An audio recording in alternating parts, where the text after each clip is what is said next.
You know how every Thanksgiving feels the same? The same turkey, the same sides, the same pies, and I kept wondering why. Who decided that these were the official Thanksgiving foods? So this year, I pulled out recipes that are over 200 years old, including a few from the very First American Cookbook, and I'm cooking them exactly as our great grandmothers might have. We're talking real old-fashioned Thanksgiving, inspired by the mother of Thanksgiving herself, Sarah Josepha Hale. Some of these turned out shockingly delicious, and some definitely will not be making a comeback. But stick around to the end to see which old world recipe my family is actually adopting for our Thanksgiving table this year. And don't worry, we won't be making any beef tongue pie in this video. So I pretty much decided to skip lots of the animal organs and mystery meats for today's video.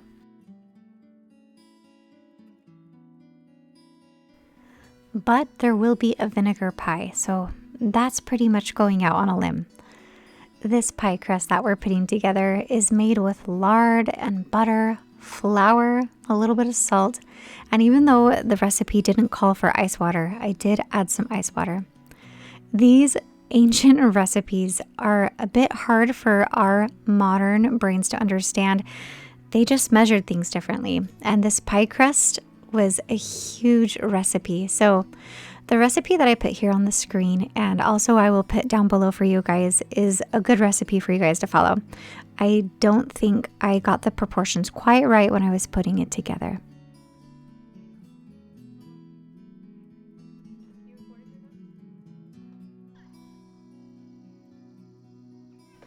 Our pie crust is going to need to chill for at least 30 minutes. So in the meantime, I'm going to put together my morning concoction. I make this every single morning, especially at the beginning of cold and flu season. And I'm starting out with an orange salty or an orange LMNT. LMNT is a super clean electrolyte drink. There's no garbage, no sugar, just real ingredients. It has 1,000 mgs of sodium, 200 mgs of potassium, and 60 mgs of magnesium. And I like to add in a packet of vitamin C to this. So this is how I start my morning.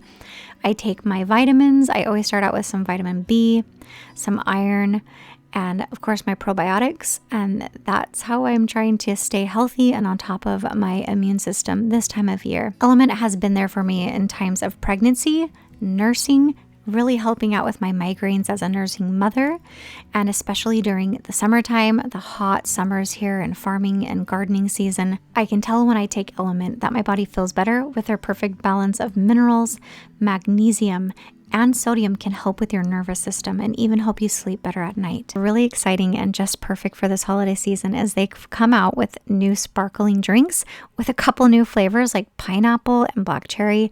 So I'm mixing this pineapple salty sparkling drink with some fresh ginger and cranberries. It's like a little pineapple ginger ale. You've heard me say it so many times. It's finally time to try these drinks. Go down and click on the link below. They're going to send you guys a packet of extra flavors, 8 of their most popular flavors with any order that you make just for following my link. And don't forget to snatch up their caramel chocolate flavor for some yummy hot chocolate.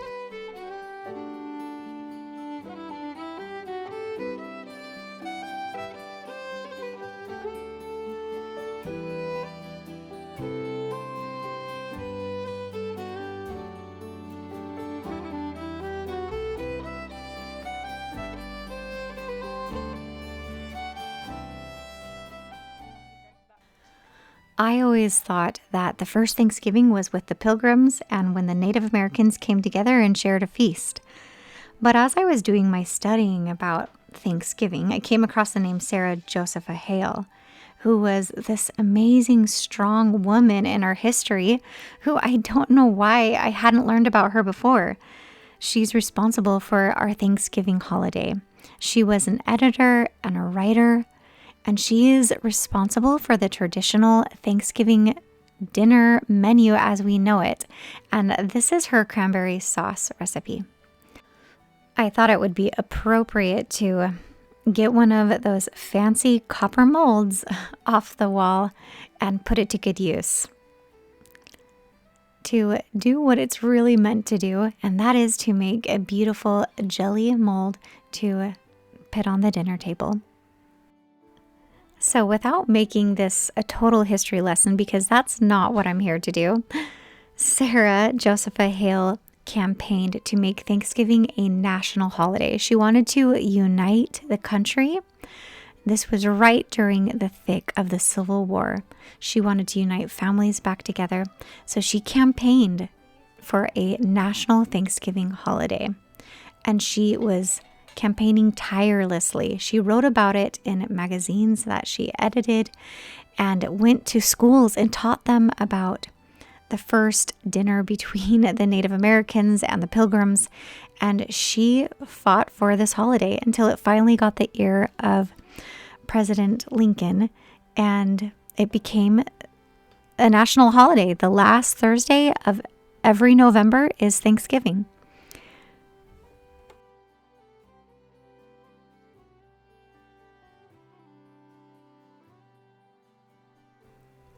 So during a time that was so desperate to bring people together for healing, for unity, and to give thanks, that was how the first Thanksgiving really came to be. And this Indian pudding, which is really just cornmeal pudding, was one of the things they would have been putting on their Thanksgiving table. And if you've ever read any Laura Ingalls books, or anything from the 1800s or early American history, you'll know that cornmeal was very popular. It was cheap, it was easy to get your hands on, and puddings were also really popular. You know, that traditional figgy pudding they always talk about for Christmas? Well, all sorts of puddings were had, especially for the holidays. So this really is simply just some whole milk, some cornmeal, a little bit of molasses, cooking here and simmering on the stove until it thickens. Then I'm adding some cubes of butter and a little bit of vanilla extract. And it's also loaded with cinnamon and ginger and yummy spices. And then it's going into the oven to bake for about an hour to an hour and a half.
Because Sarah was an editor for a magazine that almost all women all over America were reading, she was so influential when it came to Thanksgiving and what was going on the Thanksgiving table. She is the one who put the recipes into those magazines that women were making for this new holiday.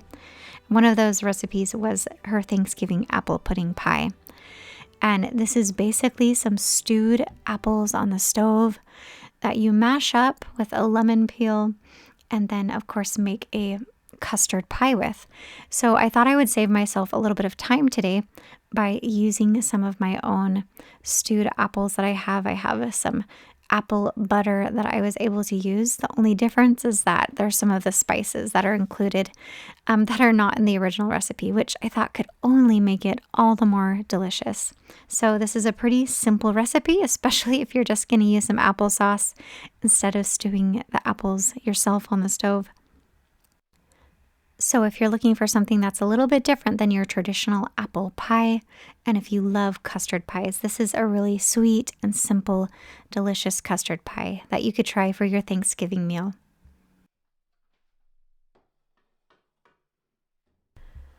The pumpkin pie really is an all-American traditional recipe. This recipe of pumpkin pie came out of the First American Cookbook, written by Amelia Simons from 1796. And this is exactly how she has the recipe written. And you can see she does not give the exact amount of allspice, ginger, or molasses. And you can also see that she uses F's instead of S's.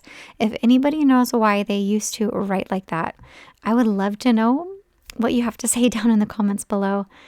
Share your knowledge about some of these old recipes. That being said, pumpkin pie was definitely on the Thanksgiving menu for the very first Thanksgiving national holiday. And this recipe was a little bit runnier than what I'm used to, and it also made a ton of filling, so I had to pour some in an extra bowl. What makes this quite interesting is that it only has molasses for a sweetener. So it's less sweet and a little bit more light and fluffy because it's more liquidy. There are so many different pies and puddings in these cookbooks and all over the internet from this time that were just so different and odd. You can even find a water pie. And I wasn't kidding about the beef tongue pie. That really is a thing. But I did want to try this vinegar pie. So this is something that they would have cooked in the dead of winter when resources were scarce. Maybe they were craving some sort of lemon pie.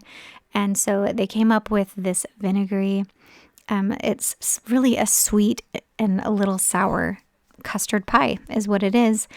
Just using what they had in the cupboard. So this pie surprised us a little bit, and I would recommend making it for yourself if you're super curious. But I would say finish melting the butter before you pour it into your pie crust. It did texture the pie a little bit differently because I didn't melt all the butter, but this was a fun recipe to follow.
Well, this was a lot of fun. And if you like it when I make videos like this, let me know in the comments and give this video a thumbs up. The favorite recipe of all had to be the Indian pudding. I know, shocker, right? Who would have known? Actually, I think coming in a close second would be vinegar pie, and our least favorite of all was the pumpkin pie. I know, I can't believe it. I would definitely stick with the traditional pumpkin pie with evaporated milk and brown sugar, but it was fun to give it a try. The best thing ever. Myra, Sydney, It has a what do you rich think texture. of the Indian corn pudding? It's crazy good. Like, it's my new favorite right now. It's your new favorite? It's actually so good. I like how it combines all of, like, pumpkin, the ginger. There, like, I can tell there's, like, ginger and pumpkin. It's all these yummy flavors. It's so combined. good. It's good. Is it should we have it for Thanksgiving? Definitely. It's one of our new favorites. Mm-hmm. Yay. I love it. You should make a bigger one of these, definitely. Well, I doubled the recipe. Have a wonderful Thanksgiving. And hey, order some of those salties for the holidays and the hot chocolate season coming up. And I'll catch you next week. Love you lots.